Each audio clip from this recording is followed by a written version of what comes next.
Out of fresh eggs?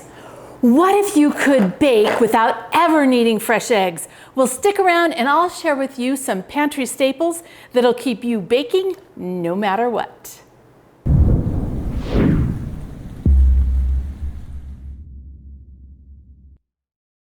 Hey Provident Preppers, I'm Kylene, and today we're going to be talking about eggs. Well, actually not really. We're going to be talking about egg substitutes and shelf-stable solutions so that you have the ability to bake no matter what. Have you ever been in the middle of making a recipe and discovered you are out of eggs? Well, as long as we have basic shelf-stable ingredients in our pantry, it's not going to make any difference at all. Now, if you click the card in the corner, I created a post several years ago that has 25 different shelf-stable ingredients, and on it there is a PDF that lists them all. Even if you don't bake a lot right now, I think it would be a great idea to go and get that and print it out. It's completely free, no strings attached, but put it with your recipe books just in case you need it when times get hard.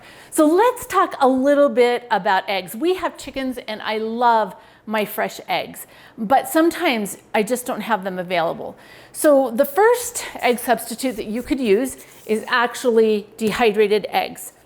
These, I think personally, are nasty. I know there's people who eat them and who like them, but they have a real sulfur smell, and so I don't like it. This can is from 2006, and the shelf life of these is about 5 to 7 years, and we're well past that, and it's still on my shelf because it's not something that I'll use.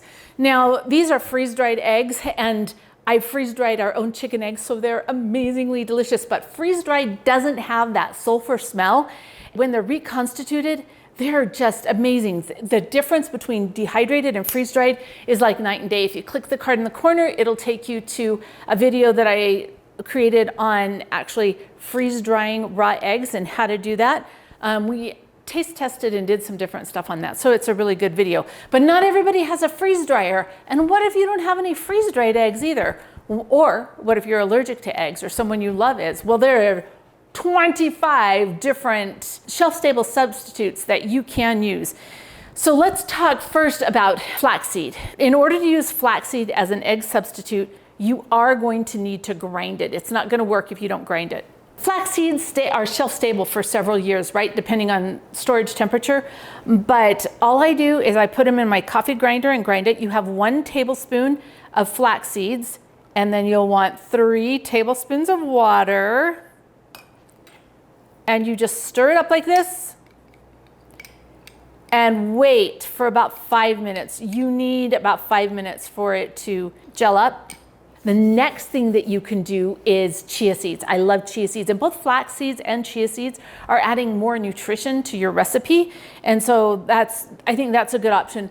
So here I've got whole chia seeds, and I've got 1 tablespoon, and I'm gonna add 3 tablespoons of water again to substitute for 1 egg. Now, the problem with using whole chia seeds is that although they get wonderfully gelatinous, you know, they're chia seeds, and so they've got little chunks.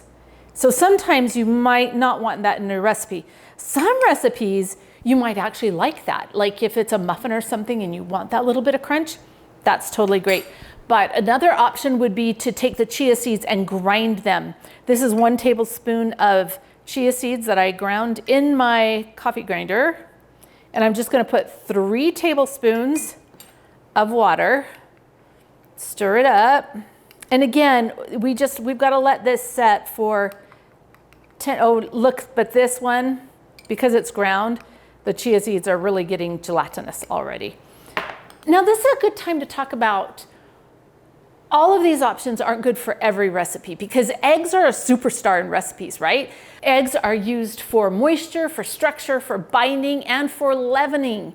And depending on what it is you want in the recipe, you're going to choose a different thing here. So another thing, especially if the egg is for moisture, you could use applesauce or pumpkin, any kind of pureed fruit. Mashed bananas work really, really well. But you notice with all of these, you're gonna change the flavor of the recipe just a little bit.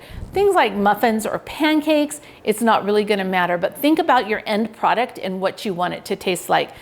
Now, one really cool thing that you can do, now this is for leavening. If it's leavening you're really worried about, this is really good for leavening. But you just take 1 teaspoon of baking soda, and you can use white vinegar or apple cider vinegar. And you're just gonna put in 1 tablespoon of apple cider vinegar. Do you see what it's doing? We're really close here. Do you see how this combination would be really good for helping the leavening? Look at this.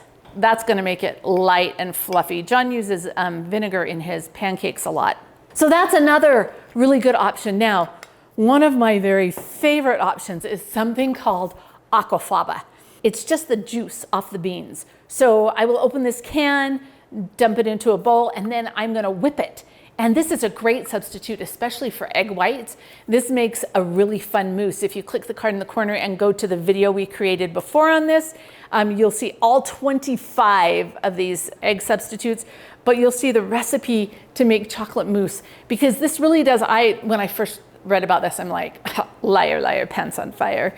But it really does a really good job. Now, if you don't have canned beans, you could cook beans and use the liquid off of that. You'd want to make sure that you didn't have a ton of water in there, because this liquid is pretty thick when it comes off here. But the point that I'm trying to make is that there are all kinds of different things that you can substitute for eggs if you just have a little bit of knowledge. Remember, knowledge is power. So go get this PDF, print it out where you'll have it, so that when you run out of eggs mid-recipe, you'll know exactly what you need to do so that you can bake something amazing that tastes good and is okay without eggs. And now it's your turn. For the question of the day, what is your go-to pantry staple when you run out of eggs mid-recipe? Comment below. And thanks for being part of the solution.